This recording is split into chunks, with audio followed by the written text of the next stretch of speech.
Assalamu alaikum students. Today our topic is identification of sets. आज हम sets की identification करेंगे। आपको कुछ सेट्स दिए हुए होंगे, आपने उसमें से ये आइडेंटिफाई करना है कि ये सेट्स हैं या नहीं और उनके फिर आपने रीज़न बतानी है।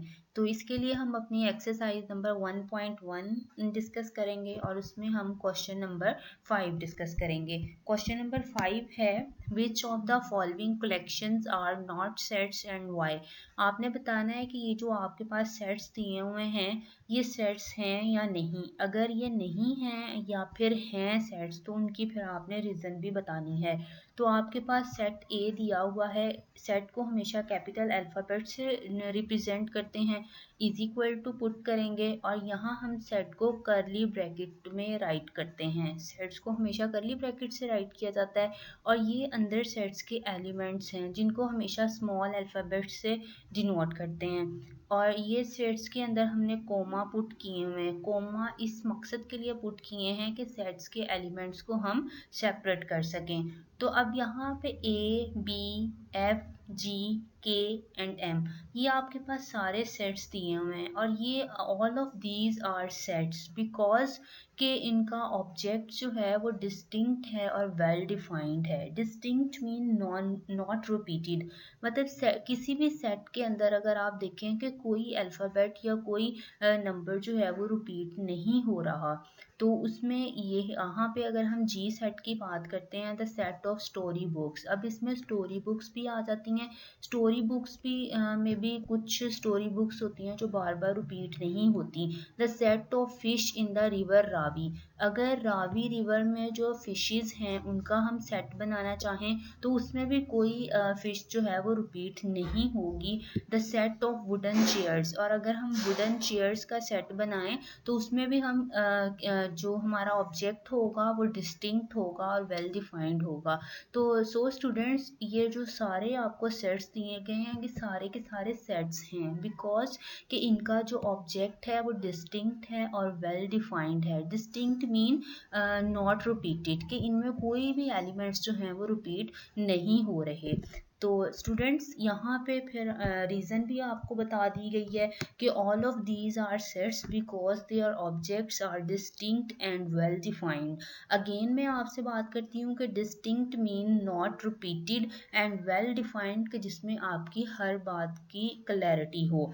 तो अब हम अपने क्वेश्चन 5 के नेक्स्ट पार्ट की तरफ मूव करते हैं। यहाँ आपको क्वेश्चन 5 के कुछ पार्ट्स दिए गए हैं। इसमें भी आपने बताना है कि ये सेट्स जो हैं ये सेट हैं या फिर नहीं हैं। अगर हैं और नहीं हैं तो उनके भी आपने साथ में रीज़न डिफाइन करनी है। तो सी सेट आपको दिया हुआ है, डी सेट दिया हुआ है और ई सेट दिया हुआ है। अगर हम ई सी सेट को देखें तो सी सेट में 0 2 टाइम्स रिपीट हो रहा है और डी जो है वो भी 2 टाइम रिपीट, इसमें एल जो है वो 2 टाइम रिपीट हो रहा है और जो ई सेट है उसमें भी आपके पास एल 2 टाइम्स रिपीट हो रहा है। तो अभी जैसे कि पीछे हमने बात की थी कि जो सेट्स होते हैं उनके ऑब्जेक्ट्स जो हैं वो वेल डिफाइंड होते हैं और डिस्टिंक्ट होते हैं। तो डिस्टिंक्ट मीन नॉट रिपीटेड, तो यहाँ पे 0 जो है ये रिपीट हो रहा है तो इसलिए ये सेट नहीं है। डी भी आपका सेट नहीं होगा और ई भी सेट नहीं होगा क्योंकि इसमें जो ऑब्जेक्ट्स हैं वो नॉट डिस्टिंक्ट हैं, मतलब एलिमेंट्स जो हैं वो रिपीट हो रहे हैं। तो ये इसकी रीज़न है। तो इसका हम देखते हैं कि क्या है। All of these are not sets, कोई भी सेट नहीं है because their objects are not distinct, इसमें एलिमेंट्स जो हैं वो रिपीट हो रहे हैं। तो स्टूडेंट्स क्वेश्चन 5 के जो रिमेनिंग पार्ट्स हैं अब हम उसकी तरफ मूव करते हैं। तो रिमेनिंग पार्ट्स में भी आपके पास 3 सेट्स हैं। एथ सेट है, आई है और एल सेट है। एथ सेट क्या है? The set of beautiful birds. Beautiful birds में काफ़ी सारे परिंदे आ जाते हैं। इसमें हमारा जो ऑब्जेक्ट है वो वेल डिफाइंड नहीं है। तो इसलिए ये भी सेट नहीं होगा। I is equal to the set of rich people, तो रिच पीपल अमीर लोगों का भी हम सेट नहीं बना सकते, तो इसमें भी ऑब्जेक्ट क्लियर नहीं है कि कौन से रिच पीपल। और एल आपके पास है the set of bad students in the school, school में जो बैड स्टूडेंट्स हैं उनका भी हम सेट नहीं बना सकते। तो ये एच आई और एल इनमें से कोई भी आपके पास सेट नहीं है, क्योंकि इनके जो ऑब्जेक्ट्स हैं वो वेल डिफाइंड नहीं हैं। तो so students all of these are not sets because their objects are not well defined. तो स्टूडेंट्स ये था आपका क्वेश्चन नंबर 5, इसकी आपने मज़ीद प्रैक्टिस करनी है। अब हम क्वेश्चन नंबर 6 की तरफ मूव करते हैं। क्वेश्चन नंबर 6 में क्या होगा, क्वेश्चन नंबर 6 में है list the elements of the following sets, आपको सेट्स दिए गए हैं, आपने उसके एलिमेंट्स की लिस्ट बनानी है। तो इसमें हम कुछ पार्ट्स डिस्कस करेंगे, बाकी पार्ट्स जो हैं वो आप प्रैक्टिस में सॉल्व करेंगे। द सेट ऑफ 5 कंट्रीज, आपके पास ये सेट की डिस्क्रिप्टिव फॉर्म है, मतलब जो है डिस्क्रिप्टिव फॉर्म होती है कि जिसमें हम सेट को स्टेटमेंट की फॉर्म में डिस्क्राइब करते हैं। तो ये आपको एक स्टेटमेंट दी हुई है जिससे आपने एक सेट जो है वो कंस्ट्रक्ट करना है, एक सेट बनाना है। तो सेट को हम हमेशा कैपिटल लेटर से रिप्रेजेंट करते हैं, तो मैंने इसे सेट ए से रिप्रेजेंट किया है। आप कोई भी अल्फ़ाबेट यूज़ कर सकते हैं, ए टू जी कोई भी अल्फ़ाबेट आप राइट कर सकते हैं। इज इक्वल टू पुट करेंगे, फिर सेट को हम करली ब्रैकेट में लिखते हैं, तो करली ब्रैकेट राइट करेंगे। यहाँ हमें 5 कंट्रीज़ कहा गया है, तो हम 5 एलिमेंट्स बनाएंगे और हर एलिमेंट का जो फर्स्ट अल्फ़ाबेट होगा उसे हम कैपिटल राइट करेंगे। तो first element Pakistan, comma, India, China, America and Japan, और फिर हम करली ब्रैकेट से सेट को क्लोज कर देंगे और सेट के अंदर कोमे पुट करेंगे हर एलिमेंट के, क्योंकि सेट में एलिमेंट्स को सेपरेट करने के लिए हम कोमे का इस्तेमाल करते हैं। अब हम इसका पार्ट नंबर 4 डिस्कस करेंगे, the set of first 8 even numbers.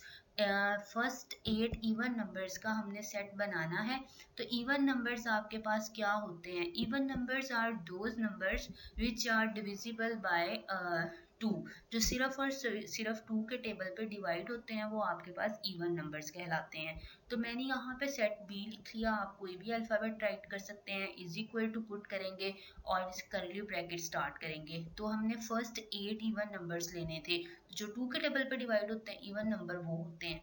तो 2, 4, 6, 8, 10, 12, 14, 16, और यहाँ पे हमने कोमा पुट किया, क्योंकि कोमा इसलिए पुट किया कि हर एलिमेंट को हम सेपरेट कर रहे हैं, और फिर हमने करली ब्रैकेट से क्लोज कर दिया सेट को। पार्ट नंबर 8 डिस्कस करते हैं, the set of colours in Pakistan flag, Pakistan के फ्लैग्स में जो कलर हैं उनका आपने जो है वो सेट बनाना है। तो मैंने सेट को कैपिटल सी से रिप्रेजेंट किया, इक्वल साइन पुट किया, करली ब्रैकेट राइट की। अब 2 कलर्स हैं पाकिस्तान फ्लैग में, ग्रीन एंड वाइट या वाइट एंड ग्रीन, आप कोई भी जो है वो कलर पहले राइट कर सकते हैं।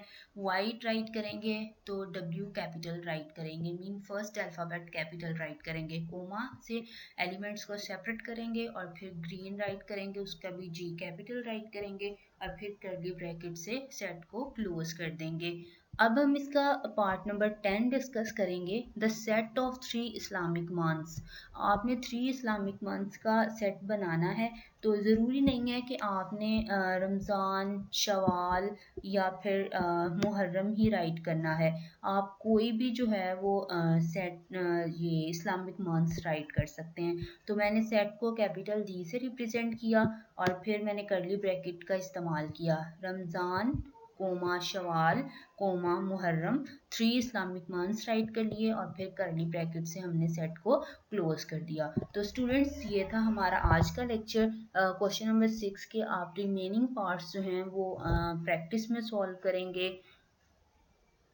Thank you.